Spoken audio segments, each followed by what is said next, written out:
जय हिंद। मैं एडवोकेट सना Deshmukh, Congress corporator Meera Bhayandar. SIR का प्रोसेस शुरू हो गया है, एन्यूमरेशन फॉर्म्स भरना शुरू है, लेकिन आप सभी के मन में बहुत सारे क्वेश्चंस है, क्वेरीज है। कुछ क्वेश्चंस या क्वेरीज के आंसर्स देने की कोशिश मैं इस वीडियो में करूंगी। एसआईआर प्रोसेस में सबसे ज़रूरी है कि आप आपके बीएलओ के कांटेक्ट में रहे।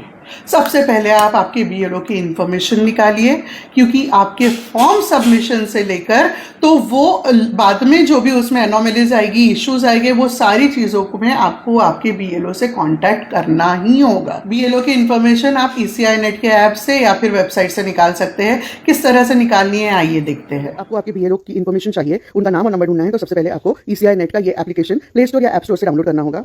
एक बार एप्लीकेशन डाउनलोड हो जाए तो उसे ओपन कीजिए।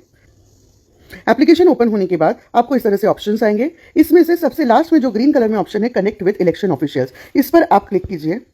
इसके बाद आपको आपका वोटर आईडी नंबर या ईपीआईसी नंबर है वो यहाँ पर डालना है और सबमिट प्रेस करना है। फिर नो योर बीएलओ में जाइए, तो आपको आपके बीएलओ की सारी इन्फॉर्मेशन फ़ोन नंबर के साथ साथ मिल जाएगी। बीएलओ की इंफॉर्मेशन निकालने के बाद बीएलओ से संपर्क करके आप अपना फिजिकल फॉर्म बीएलओ से ले लीजिए और वो फॉर्म करके आपको फिर से बीएलओ को सबमिट करना है। आइए देखते हैं किस तरह से एसआईआर का इन्यूमरेशन फॉर्म भरा जाए। ये होगा आपका एन्यूमरेशन फॉर्म जो मराठी में होगा। ये एक सैम्पल फॉर्म है। इस फॉर्म को आप इंग्लिश में भी भर सकते हो और मराठी में भी भर सकते हो। इस फॉर्म में पहले से ही आपको यहाँ पर आपका फोटो प्रिंटेड दिखाई देगा। इसके साथ यहाँ आपका नाम होगा, यहाँ आपका वोटर आईडी नंबर होगा जो ईपीआईसी नंबर होता है, यहाँ एड्रेस होगा और यह बाकी डिटेल, यादी नंबर और वो सब डिटेल्स यहाँ होगी। इसके बाद हमको नीचे अपना फॉर्म फिलअप करना स्टार्ट करना होगा। अगर आपको 2002 की एसआईआर डिटेल्स आपकी खुद की मिल गई है और आप खुद के नाम से मैप कर रहे हो, तो आपको ये वाला सेक्शन फिलअप करना होगा और ये वाला सेक्शन ब्लैंक रखना होगा। और अगर आपको आपकी डिटेल्स 2002 की नहीं मिली और आपको प्रोजेनी में मैपिंग करना है, यानी आपके मदर, फादर, दादा या दादी के नाम से मैपिंग करना है, तो आपको इस सेक्शन में डिटेल्स भरने होंगे और ये वाला सेक्शन ब्लैंक रखना होगा। ये वाला सेक्शन आपको कंपलसरीली भरना है। आइए देखते हैं किस तरह से पूरा फॉर्म भरा जाए। फॉर्म भरने से पहले आपको अपनी एसआईआर की 2002 की जो लिस्ट है जिसमें आपका नाम है वो आइडेंटिफाई करके साइड में रखना होगा। ये है एक लिस्ट। आइए सैंपल देखते हैं किस तरह से हम फिलअप करें। सपोज ये लिस्ट के अंदर हमारा नाम है 593 नंबर पर, तो ये सारी डिटेल्स हमको हैंडी रखनी है। और इसके साथ साथ ये विधानसभा मतदार संघ का नंबर, यादी भाग नंबर और यहाँ पर ये जो सीरियल नंबर है 593, ये तीनों नंबर्स बहुत इंपॉर्टेंट है। साथ ही में यहाँ पर नाम, उसके बाद नातेवाईकाचे नाम यानी रिलेटिव का नाम, उनके साथ आपका रिश्ता क्या है वो, और वोटर आईडी नंबर, ये सारी डिटेल्स आपको आपके पास रखनी है और इसके बाद फॉर्म भरना स्टार्ट करना है। तो आइए देखते हैं ये डिटेल्स फॉर्म में किस तरह भरी जाए। ये जो नाम है मतदाराचे नाव, अगर आप आपके नाम से लिख रहे हैं तो यहाँ पर मतदाराचे नाव जो यहाँ पर इस लिस्ट में यहाँ नाम है, ये वैसा का वैसा आपको वहाँ लिखना है, देशमुख खलील दादा मियाँ।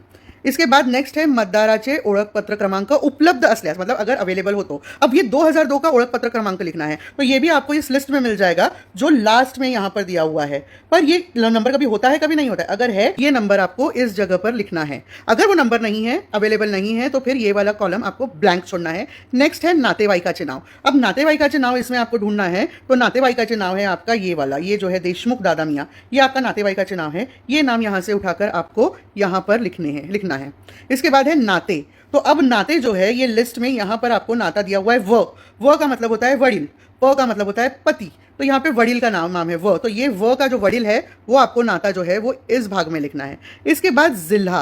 अब जिला आपको आपके वोटर्स लिस्ट में ही दिखेगा। वोटर्स लिस्ट का जो पहला पेज है वहाँ पर मिलेगा, या फिर देखिए यहाँ पर आपको मिल रहा है जिला जळगाव, तो ये ज़िले का नाम आपको यहाँ पर लिखना है, जिला जळगाव। उसके बाद राज्य, तो आपका ये राज्य मेरा महाराष्ट्र है। आपका 2002 लिस्ट का जहाँ का भी राज्य होगा वो राज्य आपको यहाँ लिखना है। फिर मतदार संघाचे नाव, मतदार संघाचे नाव ये है पाचोरा विधानसभा मतदार संघ, तो आपको सिर्फ इतना नाम लिखना है, पाचोरा, विधानसभा मतदार संघ नहीं लिखना है। तो ये पाचोरा जो है वो आपको इस कॉलम में लिखना है। इसके बाद मतदार संघ क्रमांक, ये क्रमांक आपको यहाँ मिलेगा 96 नंबर, ये मतदार संघ का क्रमांक है।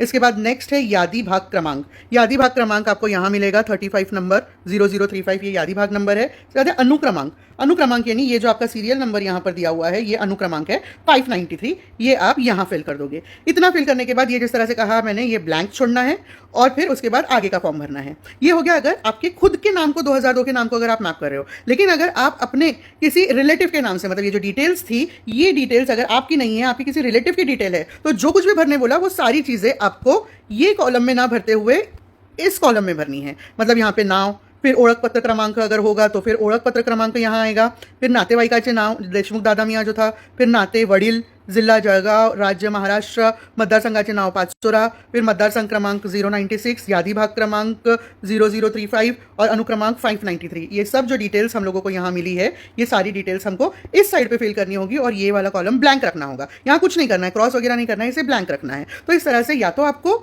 ये वाला सेक्शन भरना है या तो आपको ये वाला सेक्शन भरना है, दोनों सेक्शन साथ में नहीं भरे जाएंगे। तो ये हो गया पहला पार्ट। अब आते हैं सेकंड पार्ट के ऊपर। ये इसमें आपको आपकी खुद की सारी इन्फॉर्मेशन जो लेटेस्ट है वो भरनी है। यहाँ आपकी डेट ऑफ बर्थ आएगी, जो भी आपकी डेट ऑफ बर्थ है वो आपको यहाँ पर लिखनी है, पहले डेट, फिर मंथ, फिर ईयर लिखना है यहाँ पे। इस तरह से ये डेट ऑफ बर्थ आएगी। फिर आपका आधार नंबर, ये ऐच्छिक है, मतलब अगर आपको लिखना है तो लिख सकते हैं या तो फिर ऑप्शनल है, नहीं भी लिख सकते। फिर कंपल्सरीली आपको आपका मोबाइल नंबर लिखना है यहाँ।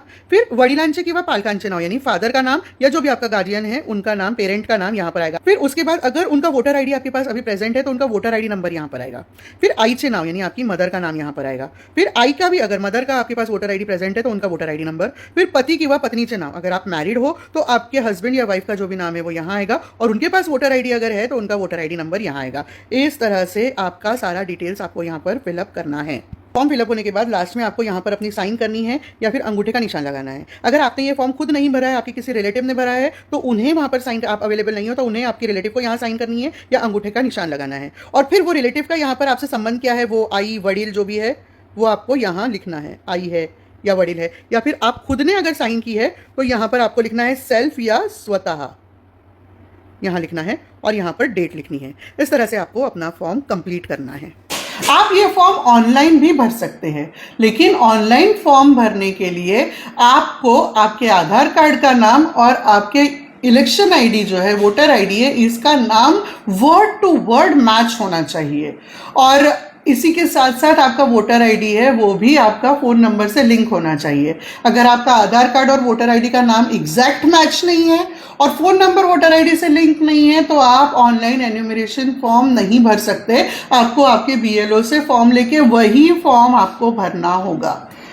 अगर आपने ऑनलाइन फॉर्म भरा है तो भी वहां पर आपकी जिम्मेदारी खत्म नहीं होती। आपको आपके बीएलओ के संपर्क में रहना है, क्योंकि आपने ऑनलाइन फॉर्म भरा है, लेकिन वो ऑनलाइन फॉर्म सबमिट करने का अधिकार बीएलओ को होता है। जब आप ऑनलाइन फॉर्म भरते हो उसके बाद आपका फॉर्म आपने आपकी ओर से सबमिट कर दिया तो वो बीएलओ को, आपके बीएलओ को उसके ऐप पर दिखेगा।